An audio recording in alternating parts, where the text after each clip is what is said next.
The pine needles crunched beneath Mark Thompson's hiking boots, each step a muted whisper in the deepening twilight. He'd strayed from the marked trail hours ago, his GPS long since dead, the battery giving up its ghost somewhere between the second and third ridge of the Cascade mountain range. What had started as a solo weekend hiking trip was quickly becoming a nightmare of disorientation and mounting panic. The forest seemed to close in around him, ancient Douglas firs standing like silent sentinels, their branches intertwining overhead to block what little remaining daylight filtered through. Mark tried to keep his breathing steady, but each exhale came out ragged. Desperate, that's when he first noticed it, a movement, just at the periphery of his vision, a darkness that seemed deeper, more substantial than the gathering shadows between the trees. When he turned his head, nothing was there, but when he looked forward again, that sense of something remained, something watching. Following, he picked up his pace, boots now striking the ground with increasing urgency. The forest floor was uneven, roots and rocks conspiring to trip him, to slow him down. Sweat beaded on his forehead despite the cooling mountain air. Another glimpse, a shape, tall, impossibly thin, blacker than the spaces between the trees, always just out of clear sight, but always there. Mark began to run. Branches whipped his face. His lungs burned. Rocks and roots became treacherous obstacles that threatened to send him tumbling with each frantic step. But the thing behind him, if it was behind him, moved with an impossible, fluid grace. No matter how fast he ran, that shadowy presence remained constant, not gaining, not losing ground, just there. A low branch caught him across the chest, sending him sprawling. Dirt and pine needles filled his mouth.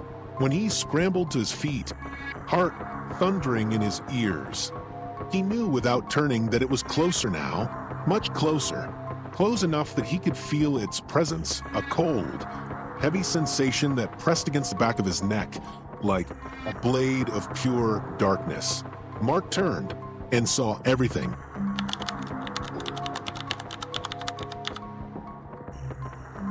The Hartley family's summer camping trip went wrong the moment Emma noticed the first symbol.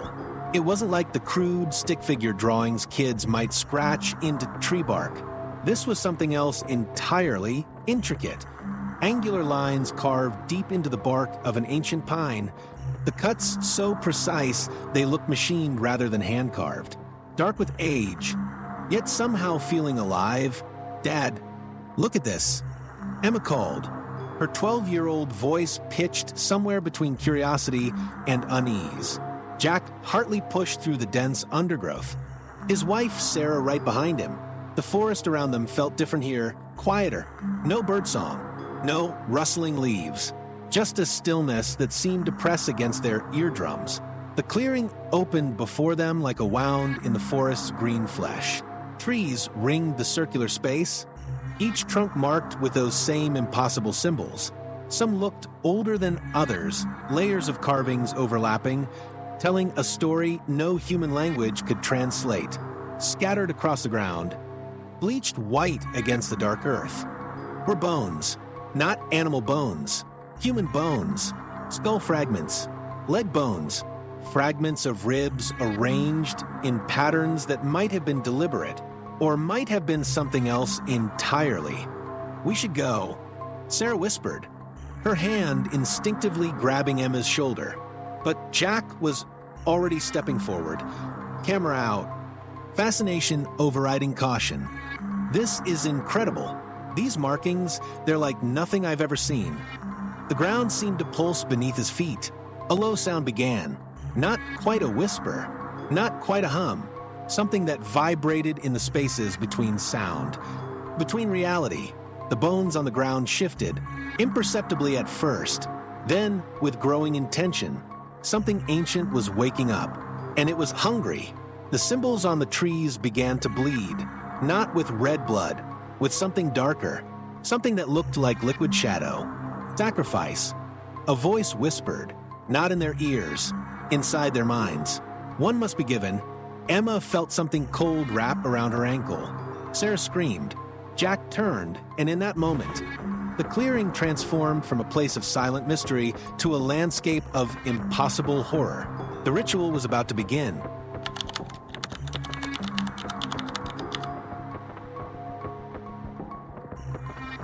The blood trail told a story Mike Reyes knew how to read.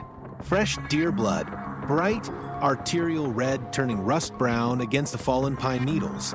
The wounded buck had dragged itself deep into the northwestern section of the Cascade Wilderness, an area the local Macaw hunters always warned about, an area people didn't talk about, an area people avoided. Mike should have turned back. Every instinct screamed it. But hunters don't walk away from a wounded animal, not when there's a clean kill to be made. The forest grew strange long before he saw the grove. Shadows move wrong. Branches bent at impossible angles.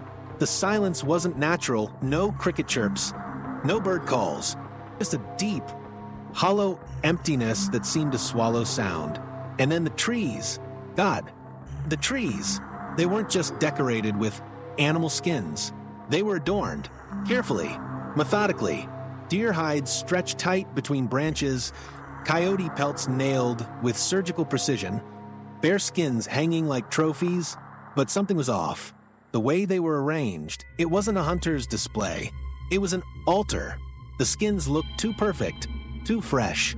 Some still glistened with remnants of fat and muscle. Others seemed to breathe. Mike's hunting rifle suddenly felt impossibly light. Useless. A sound behind him. Not quite a growl. Not quite a human whisper. Something that understood both languages and spoke neither. Something that was watching, choosing. The first skin he'd noticed, a coyote pelt, slowly turned. Impossibly, as if something inside was trying to look at him. And then it smiled. Mike realized, with a clarity that froze his blood, that these weren't just skins. They were containers, and something was always looking for a new container. Something that wore its victims like a hunter wears camouflage. Something that was right behind him.